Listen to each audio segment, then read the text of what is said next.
manager mo. Kumusta yung guidance ni Direct Mario sir in terms sa mga projects?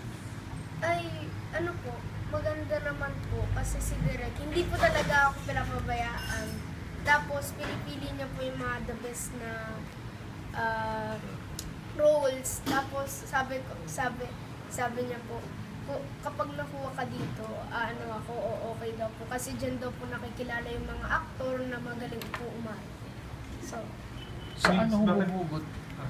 Saan humuhugot ng inspirasyon si Migs para ma-deliver ang iba't ibang klase ng character sa movie or sa TV? Sa Love Life. May Love Life kagad si hugot. Hindi naman po ako yung talagang hugot talaga. Iniintindi ko lang yung storya. Tapos niraramdaman ko lang po talaga na nandun ako kung ano yung role niya. Niraramdaman ko po talaga. You've received so many accolades, awards, in both international and locals. Ano pa bang award ang ina-expect ni Migs ngayon? Yung dream ko talaga pong award ay Oscars talaga. Wow! So, gusto ko maging actor sa ibang bansa rin. So, parang gagawin ko pa yung best ko para more, awards, marami pa akong mga sikat na mga artista na makatrabaho po. Yun po.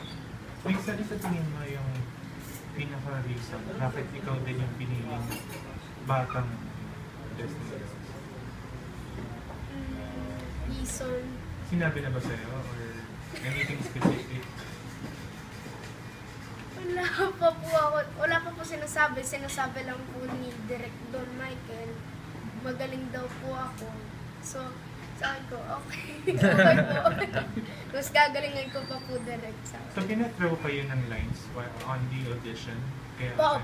Yung, bakla-bakla na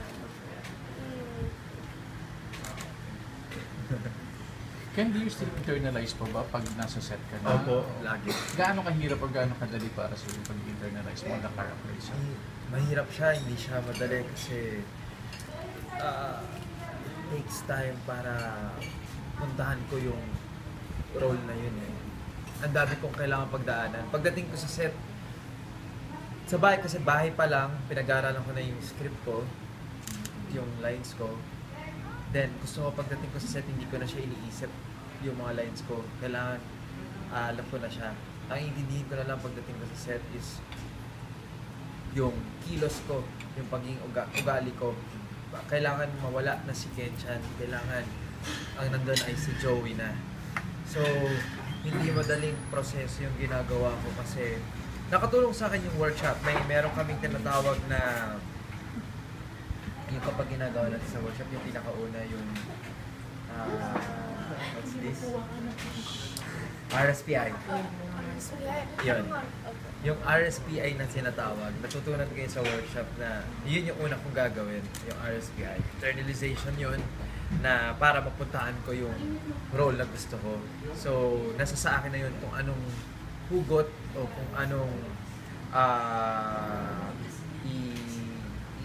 i-internalize ko dun sa character na yun. So, may mga technical din na pagdadaanan, hindi lang kasi physically, emotionally, and technically meron. Kailangan sabay-sabay yun para mapunta yung role na yun. So, hindi siya ganun kadali talaga po.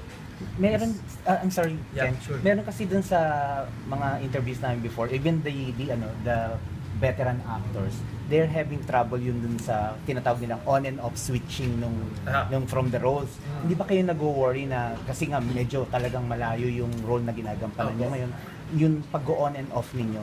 Kapag sa set, hindi ko ino-off eh. Kahit off cam, hindi ko ino-off yung kasi mahirap, mababaliw ka. Okay. I'm telling you. Hindi, promise, parang kuwari, i-on mo yung character mo kapag nandyan na, action na. Tapos kapag cut, off mo na naman. Hindi magiging maganda yung kakalabasan nun kung gano'n. So, ang ginawa ko at ang payo din nila sa akin na pag gagawin ko tong role na to sa set, gano'n na. Kahit off-cam. Kahit makipag-usap ka, all throughout the day, all throughout the taping day, gano'n ka. Hindi mo i-off yung ano mo. Pero once na sinabi ng director na pack up, balik ako bilang Kensha.